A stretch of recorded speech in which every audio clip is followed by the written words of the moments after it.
كبار رجالات الدولة ونواب الأمة ومستشاريها ورؤساء الأحزاب السياسية وكبار ضباط القيادة العليا للقوات المسلحة الملكية الموقعين أسفله، إذ يعبرون عن ألمهم بفقدان رمز الأمة سليل الملوك العلويين الكرام 99 و900 وألف.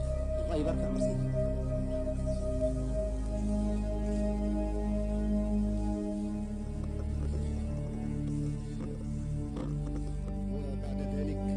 بتوقيع وثيقة البيعة صاحب السمو الملكي الأمير مولاي رشيد وصاحب السمو الأمير مولاي هشام وصاحب السمو الأمير